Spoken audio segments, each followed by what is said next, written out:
Minha vida começou igual a de todos os outros seringueiros. Escravo submetido às ordens do patrão.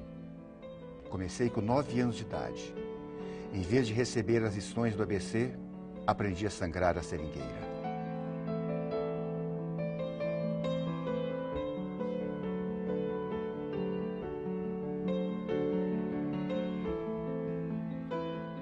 Já na Segunda Guerra, as pessoas elas podiam escolher.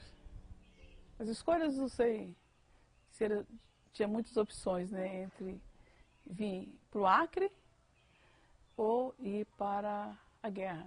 Vir para o Acre, havia uma propaganda bastante ilusória de que aqui se poderia extrair ouro de penca, e foi, na verdade, uma propaganda bem enganosa, né? Vinham, portanto, levas de pessoas, né, muita gente que vinha ou para o Pará ou vinha para o Acre, né? E vinham de navio, levavam 2 meses para chegar aqui.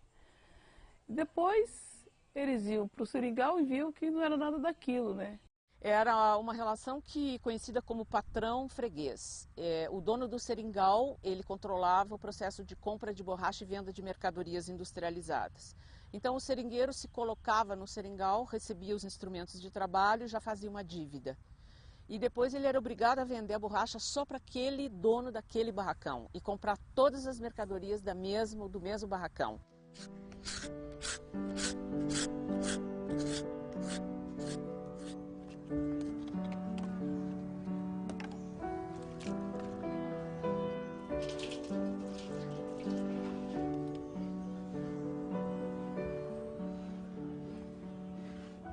Naquele tempo, a mercadoria era trocada por borracha. Digamos, uma lata de óleo, ele dizia 2 quilos de borracha. 1 quilo de açúcar, dizia 1 quilo de borracha. Se o seringueiro não fosse bom para fazer borracha para pagar aquela conta que ele comprou, ele só trabalhava 1 ano. Os patrões já iam tirando ele, expulsava, né? Tomava as coisas que sobravam e botava ele fora. A contabilidade era uma contabilidade escrita, mas o seringueiro era analfabeto, então ele não entendia os registros das contas correntes.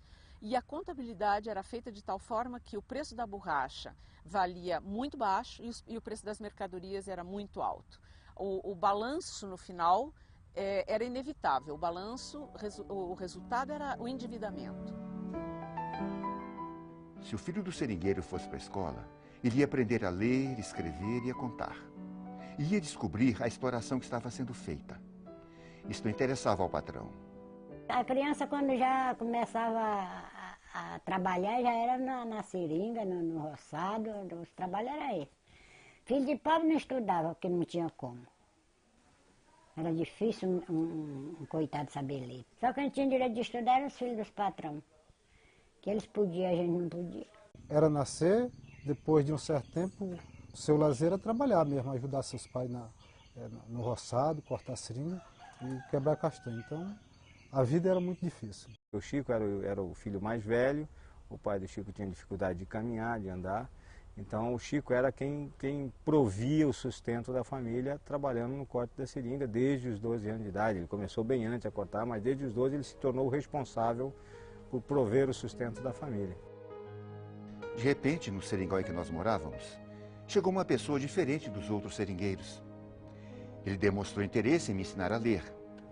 Todo sábado eu caminhava 3 horas pela selva. Ia para o barraco dele. Logo aprendi a ler e a escrever. Depois de 1 ano, ele falou seu nome. Era Euclides Fernandes Távora. O Euclides era um militante comunista que tinha participado da Coluna Prestes, fugiu para a Amazônia boliviana, depois se tornou seringueiro ali, passou a viver como um seringueiro na Amazônia toda. Ele deve ter percebido que o Chico tinha uma luz um pouco diferente, porque tinha vários jovens da mesma idade do Chico que também não sabiam ler nem escrever. Mas ele viu que o Chico tinha, acho que, uma vontade de aprender a ler e escrever, e aí ele pegou e propôs ao pai do Chico de ensinar o Chico a ler e escrever. E o pai do Chico permitiu, desde que o Chico desse conta do trabalho de cortar seringa. O mais importante que eu aprendi com Euclides Távora foi sobre 64, quando houve o golpe militar. Ele dizia que teríamos pela frente, com todo aquele esquema de ditadura, um momento negro. Pelo menos 10, 15 ou 20 anos de regime duro.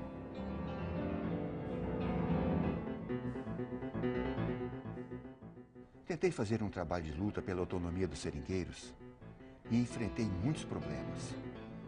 Como era uma luta isolada, eu não tinha respaldo. Era um círculo fechado no momento da ditadura. A ideia do Chico era que todo mundo pudesse viver bem, né?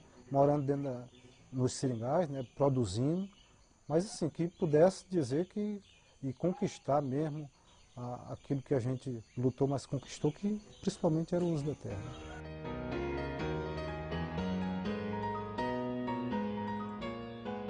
Os paulistas, quando eles vieram para cá, começaram a comprar os seringais. Compraram vários aí, porque de Rio Branco para cá, cada uma fazenda daquela era um seringal.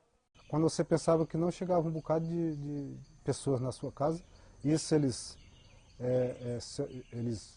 pernoitavam lá na mata mesmo, fazendo uns piques, né, que ninguém sabia para que era, né, sabia, e a gente tinha um modo de chamar, era o pessoal, eram os paulistas, né. Aí foi que surgiu a notícia que eles estavam dividindo, né, os seringais para que os patrão, né, pudessem estar vendendo para os fazendeiros, que ia transformar tudo em gado, né, na criação de gado. Aquele que não aceitasse o dinheiro que eles oferecessem, então praticamente aquele dali tinha que eles tiravam na marra.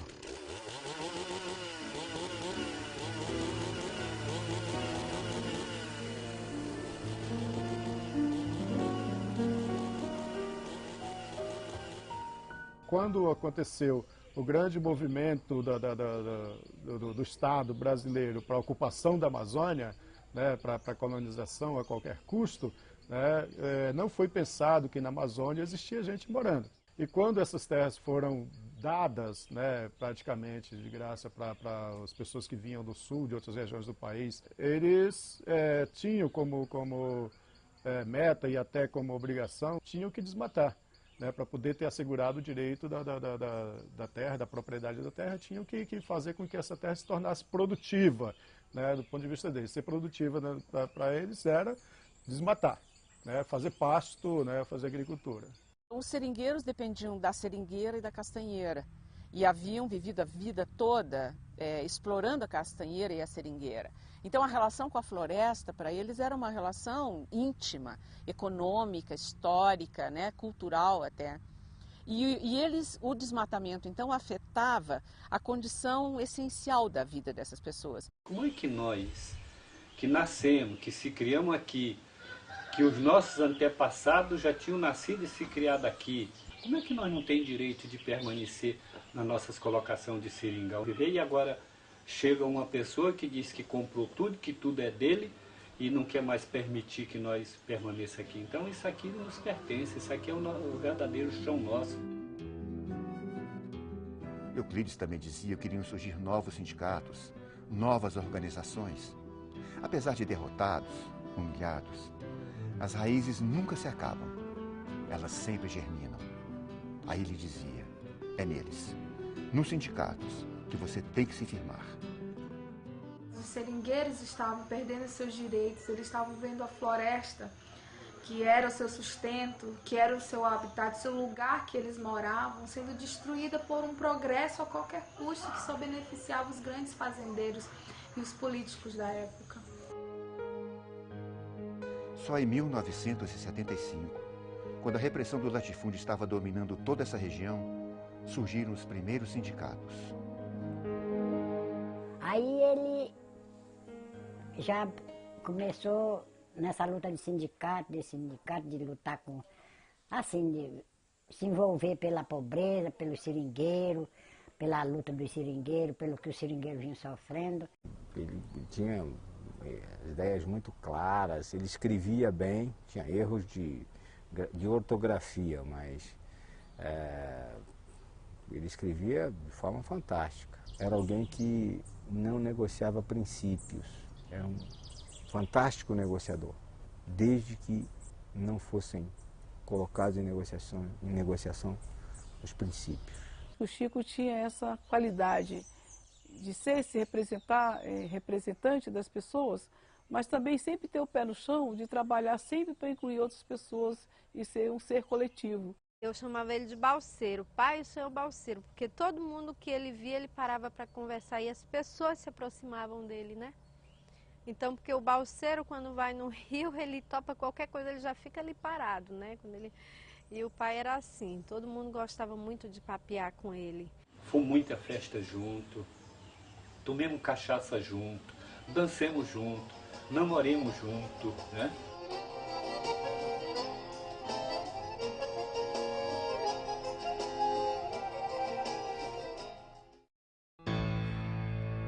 Naquela época de ditadura, havia apenas 2 partidos, a Arena e o MDB. O MDB era o único partido em que os trabalhadores depositavam certa confiança.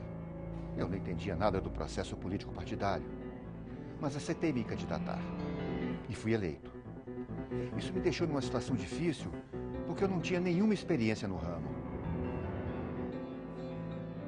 O Chico foi eleito vereador pelo MDB, justamente porque nós não se conformava com as desculpas, com as alegações que os patrões faziam, que as autoridades faziam, que não tinha jeito para as coisas. Então nós temos que ver se arruma algum porta-voz nossa já dentro do parlamento. E a gente se juntou e elegeu o Chico. 79, 80, tem discurso do Chico Mendes na Câmara Municipal de Chapuri, que ele foi vereador, falando em defesa da Amazônia, quando muito poucos intelectuais brasileiros falavam disso no Brasil inteiro. Quer dizer, era um cara muito à frente do tempo dele. Em março de 76, participei diretamente do primeiro momento de resistência dos seringueiros da região. O empate, ele é uma ação, mas ele é fundamentalmente uma ação baseada no diálogo. Ele é uma ação por quê? Porque ele visa empatar, ou seja, impedir o desmatamento. A nossa luta, a nossa briga era mais na conversa, no diálogo, para poder convencer o caboclo que está derrubando a floresta completamente. Era um absurdo, era um crime, né? A gente estava acampado no Cachoeira para impedir, nesse caso não o desmatamento, mas a entrada do Darli. Os companheiros decidiram que o Darli tinha comprado, né, uma parte do seringal e ia entrar. Os companheiros lá dentro souberam que ele ia entrar e resolveram que ele não ia entrar. Aí nós fomos, no outro dia cedo, nós éramos 159 pessoas, homens, mulheres e crianças. E as mulheres, quando a gente foi saindo, as mulheres disseram assim: nós vamos na frente com as crianças, porque a polícia não vai atirar nas mulheres e nas crianças.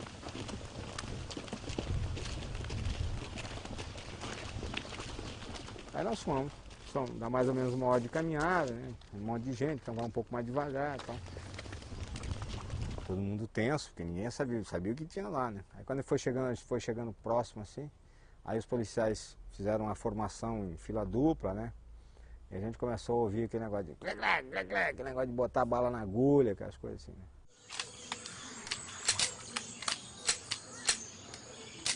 As professoras da escola com as crianças, e isso a gente não tinha combinado, não tinha se discutido na reunião, elas puxaram o hino nacional. Começaram a cantar o hino nacional. Ouviram do Ipiranga as margens plácidas de um povo heróico brado retumbante, e o sol da liberdade em raios fúlgidos brilhou no céu da pátria nesse instante. Se o penhor dessa igualdade conseguimos conquistar com braço forte. A ideia era mostrar, nós somos brasileiros, né? Foi isso que elas pensaram e por isso que elas puxaram. Só que o hino nacional é um dos símbolos pátrios, né? Então, os militares que estavam ali em formação, quando elas começaram a cantar o hino, o tenente imediatamente deu um comando, né? Todos os policiais que estavam com arma longa ficaram em posição de apresentar armas, né? E o tenente que estava com arma curta ficou em posição de continência, né? E ali, bom, parados, né? Quando a gente viu isso, a gente cantou o hino nacional inteirinho, todas as estrofes, tudo, né? Com as crianças, todo mundo cantou o hino nacional todinho, né? Entre outras mil és tu, Brasil, ó pátria amada. Dos filhos deste solo és mãe gentil, pátria amada, Brasil.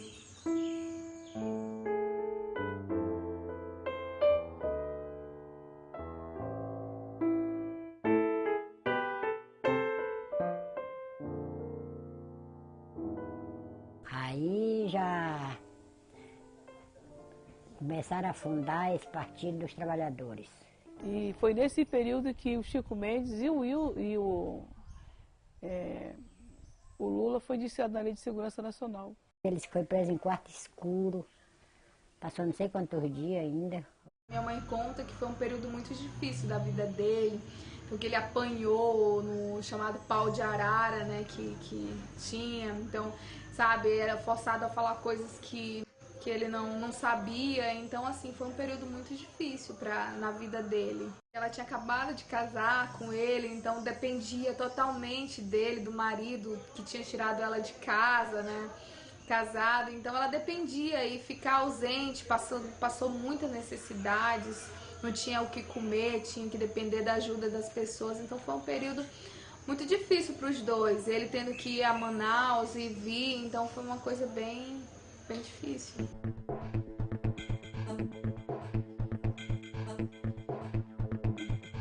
Eleições diretas! Eleições diretas! Prometo manter, defender, cumprir a Constituição.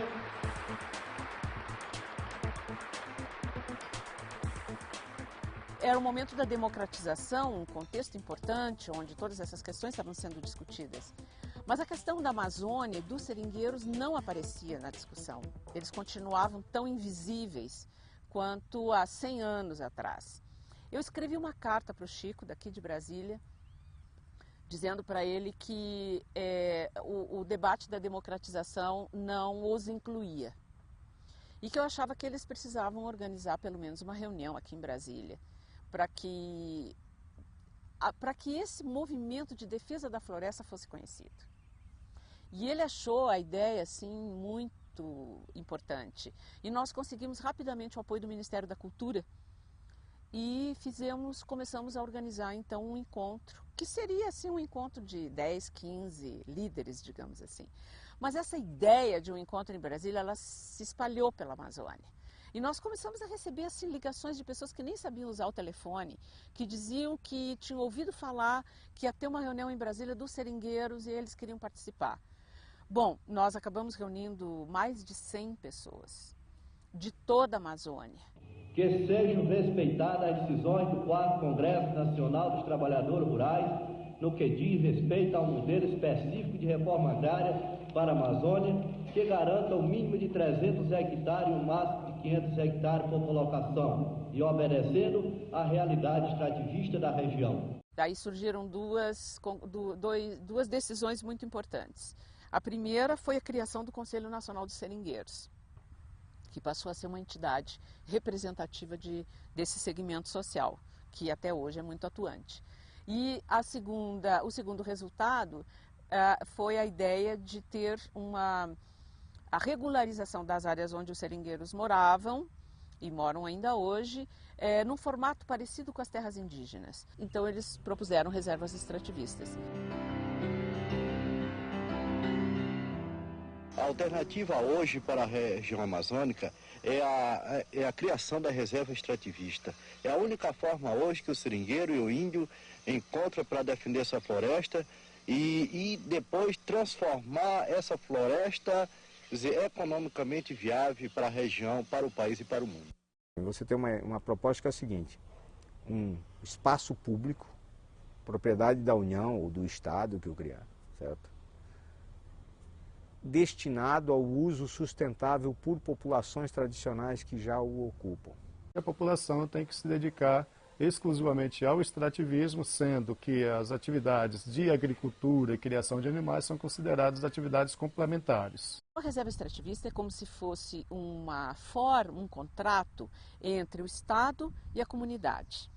A comunidade diz: eu quero continuar morando aqui e quero cuidar desse patrimônio. E o Estado diz, bom, então nós colaboramos, reconhecemos esse direito e colaboramos para que esse cuidado aconteça. Se hoje temos áreas de reserva extrativista em fase inicial, isso não representa 1% da necessidade dos povos da floresta. Mas é por aí que estamos dando os primeiros passos. Estamos otimistas com o futuro desta coisa. O Chico foi aos Estados Unidos e à Europa, ele pleiteou mudanças, ele denunciou conflitos e a Amazônia ficou sob o foco da pressão internacional. A partir do momento que ele foi aos Estados Unidos e denunciou como estava sendo implantados recursos que Banco Mundial, um banco como o BID estava colocando recursos, injetando recursos no Estado para desenvolver o Estado e que esse desenvolvimento estava prejudicando os direitos dos seringueiros, automaticamente ele ganhou grandes inimigos. Então foi como se ele tivesse assinado sua sentença de morte naquele momento. À medida que ele ganhava força, prestígio lá fora, mais a vida dele deixava de valer alguma coisa aqui dentro, porque levava a seguinte aos inimigos dele, aqueles que achavam que era o seguinte, não, tem que matar.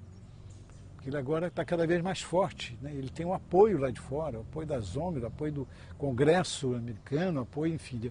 Então, eu acho que chegou um momento que ele tem que matar. Aqui em Chapuri, a presença da UDR, a União Democrática Ruralista, já tem suas primeiras influências. Em abril, começaram os ataques. O grande número de pistoleiros em Chapuri, companheiros que foram feridos à bala e o assassinato de trabalhadores já são a manifestação da presença da UDR no Estado. 88 foi um ano extremamente tenso. Todo dia, quando eu abria a janela de casa, tinha 2 pistoleiros em frente à minha casa, na praça em frente. Tinha 2 em frente ao sindicato e tinha sempre 2 circulando pela cidade, fora os que ficavam na farra. À noite eles se reuniam, ficavam lá. Dificilmente, assim, a semana que não amanhecesse um morto, né?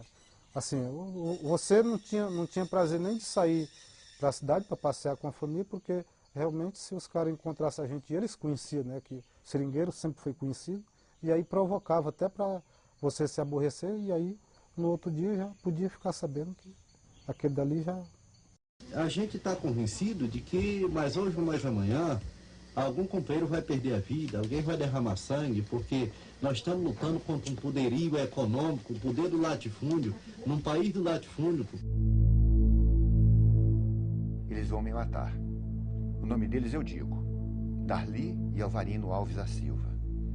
Eles já mandaram matar mais de 30 trabalhadores e a Polícia Federal não fez nada. Se descesse um enviado dos céus e me garantisse que minha morte iria fortalecer nossa luta, até que valeria a pena.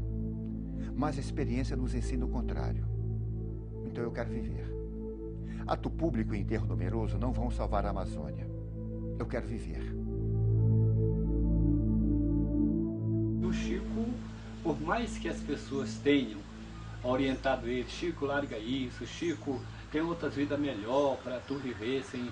tu vai findar perdendo a tua vida, ele tinha consciência de que se ele deixasse, ele estava sendo traidor, né? da sua luta, ele estava sendo traidor, ele estava traindo os seus princípios, estava traindo os seus companheiros.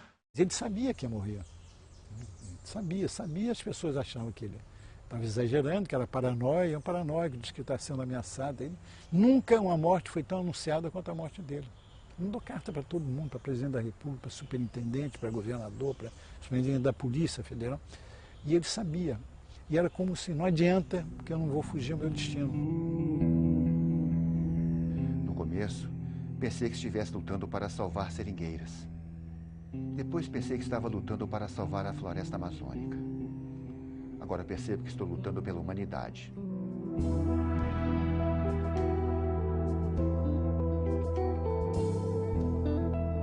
Quando terminou a greve, ele veio aqui, ele me falou. Disse, bom tia, agora terminou a greve. Cachoeira agora é nossa. Cada qual dono das suas colocações, não tem mais quem tire. Agora só que vai custar sangue. Aí eu dizia, Chico, deixa disso. Fala isso não, meu filho, Deus é bom. Eu disse, tia, isso não tem jeito, a senhora vai ver. Mas foi de ter feito. Não quero flores do meu enterro, pois sei que vão arrancá-las da floresta. Adeus, foi um prazer. Vou para Chapuri ao encontro da morte, pois dela ninguém me livra, tenho certeza. Não tenho dúvida de que os pistoleiros vão levar a melhor. Por um motivo. O delegado mandou caçar meu porte de arma. Disse que tenho ligações com uma entidade alienígena e comunizante. É a Fundação Ford dos Estados Unidos. Vejam só. Quando ele chegou no dia 21, eu disse para ele: Chico, eu estou preocupado com uma coisa. Eu não estou vendo os pistoleiros. Aí ele disse: mãe, eu vou dar uma olhada nisso. Eu falei: Chico, eu estou preocupado. E eu estava assim angustiado, aquele coração assim apertado e tal. No outro dia, dia 22, foi um dia normal, aí final da tarde, volta de 6 e pouco da tarde, eu cheguei à casa dele. Aí ele estava jogando dominó com os 2 policiais, né, que estavam fazendo a segurança dele. Aí nesse momento chegou a mulher dele e falou assim: eu quero colocar a janta, tal, que vai começar a novela, eu quero colocar a janta. Era uma quinta-feira, penúltimo capítulo de Vale Tudo, Quem Matou Odete Reutemann.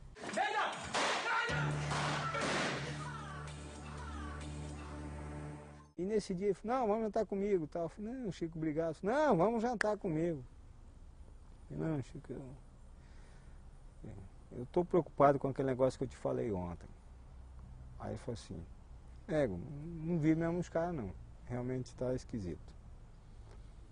Então, cara, eu vou dar uma volta na cidade, cara, porque eu estou preocupado, tem alguma coisa esquisita.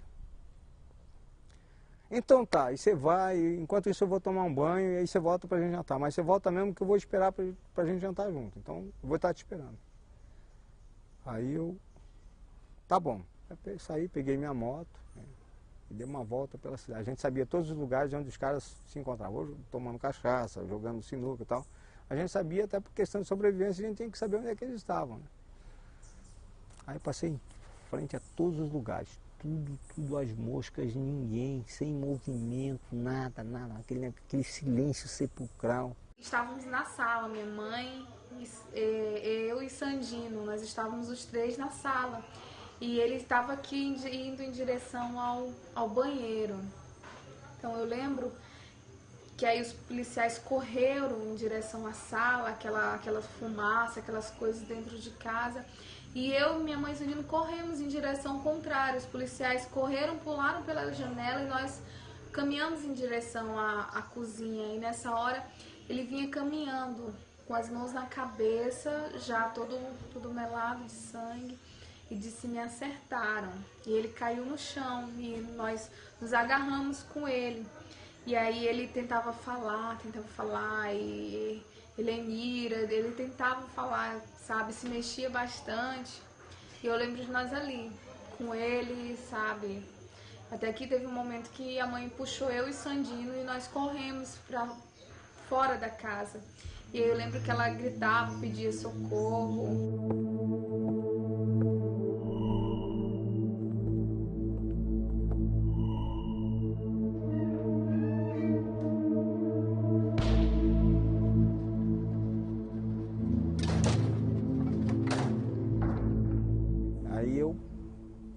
Voltei. Quando eu voltei, que eu vinha chegando em frente à casa do Chico, a mulher dele saiu gritando assim: vamos atirar no Chico. Aí eu olhei para trás, 50 metros, os policiais, a delegacia era assim próxima, os policiais na calçada. Eu falei: vocês não vão fazer nada não. O meu tio e a minha tia começaram ali me rodeando e tal, uma situação estranha.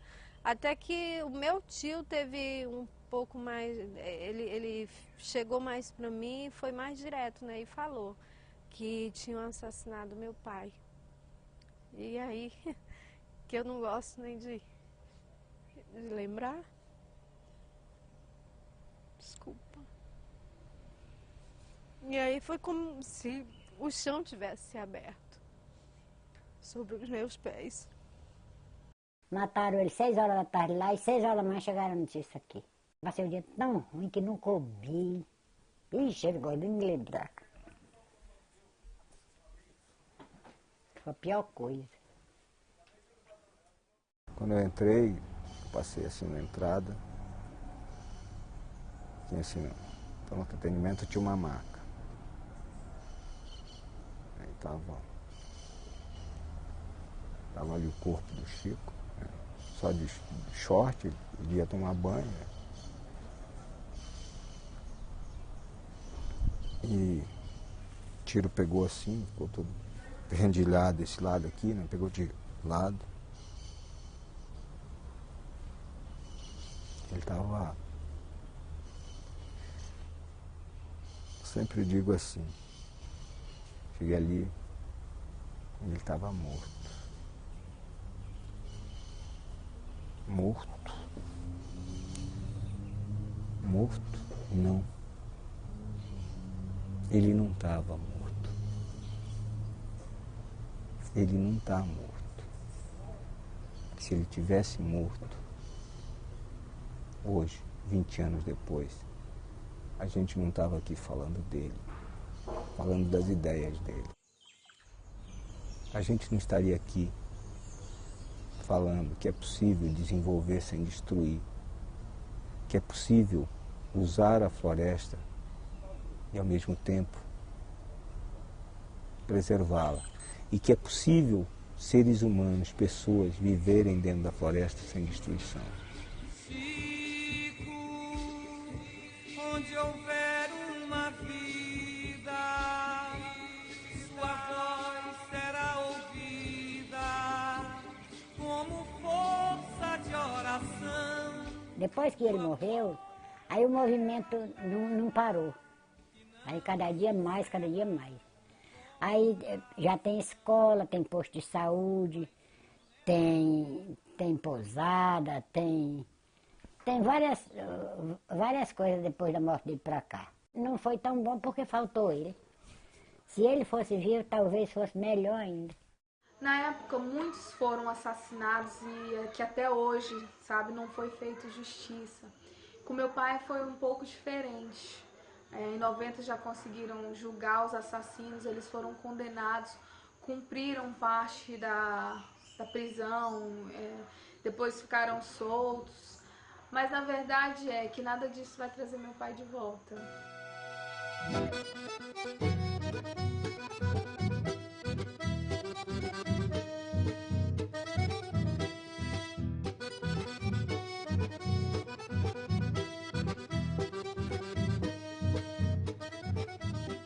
Chapuri hoje é a região ali é muito mais pacífica, né?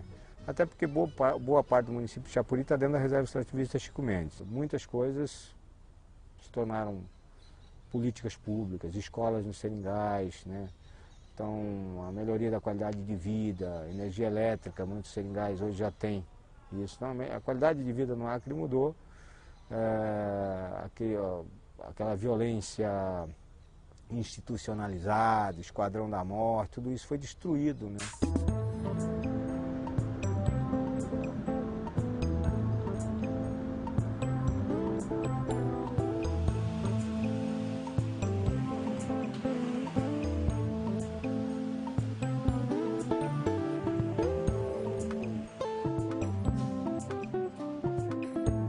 Nós temos 420 famílias organizadas em comunidades.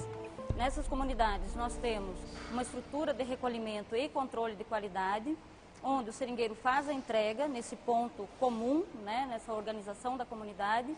Lá a fábrica busca, faz o trabalho de logística, traz o látex para a fábrica.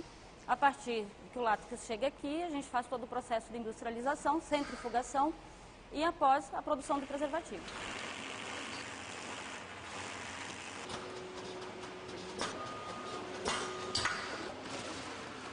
Tem uns 2 anos, 3 anos que surgiu a história da fábrica, que está aí, está dando certo. Quem está cortando está ganhando dinheiro, né?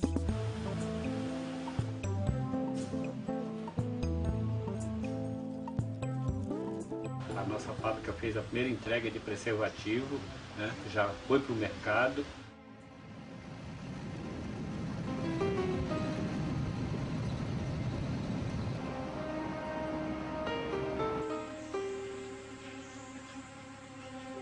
Eu sou o Zé Carlos, trabalho na área de fiscalização e monitoramento da Reserva Extrativista Chico Mendes, aqui no município de Chapuri.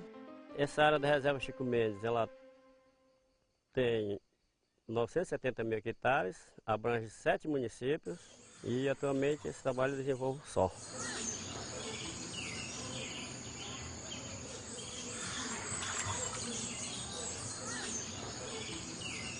É um trabalho meio árduo, porque não dá conta, não tem como você dar conta de um território desse.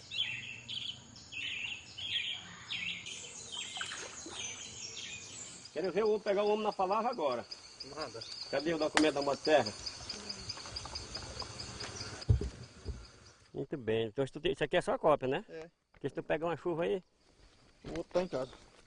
Tá trabalhando onde? Aqui na... Dentro aqui fazendo a fonte. Não tá mexendo com casteira não, né? Trabalhando com fonte.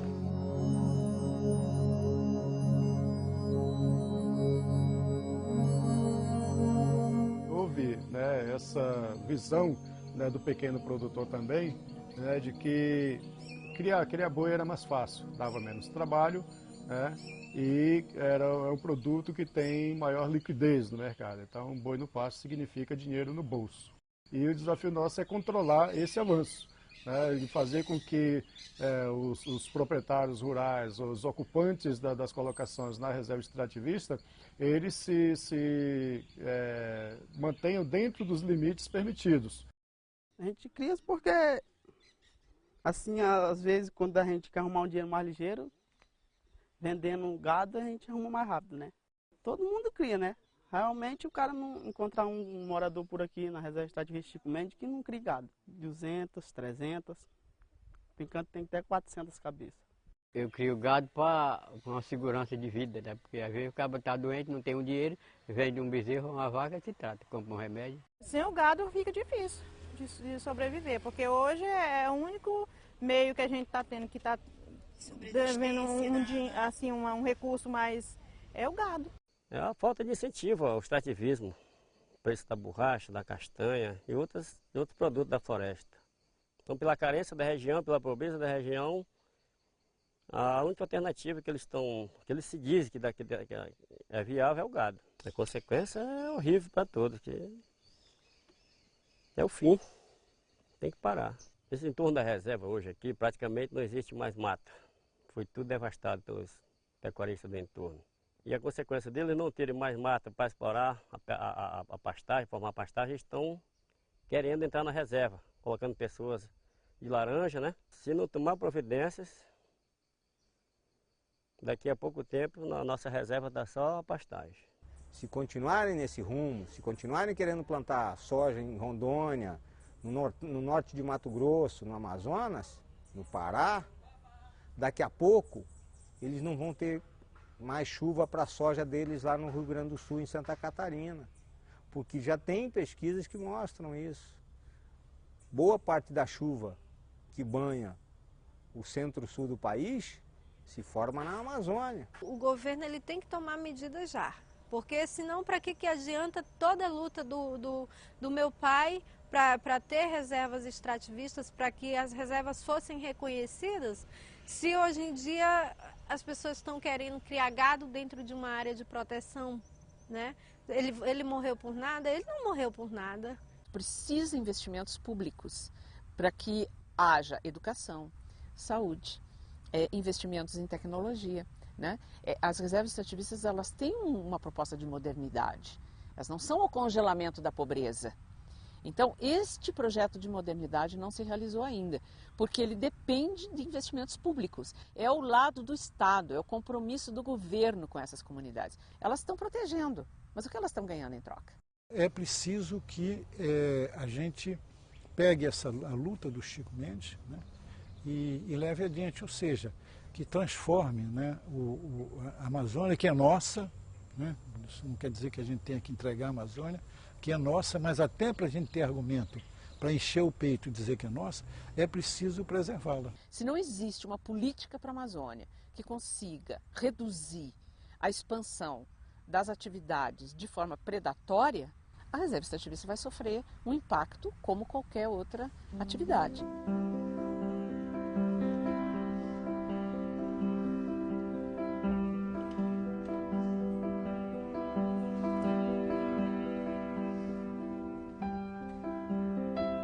Atenção, jovem do futuro.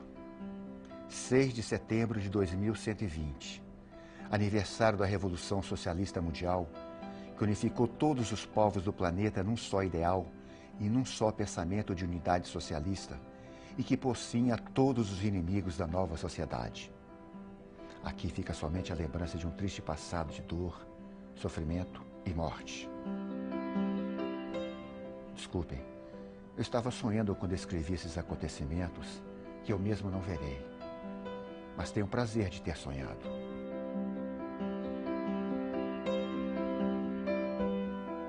Ele deixou um grande legado para os seus filhos. Não foi um legado de morte, mas foi um legado de vida. Vida em defesa da vida, dos direitos dos seringueiros e da floresta amazônica.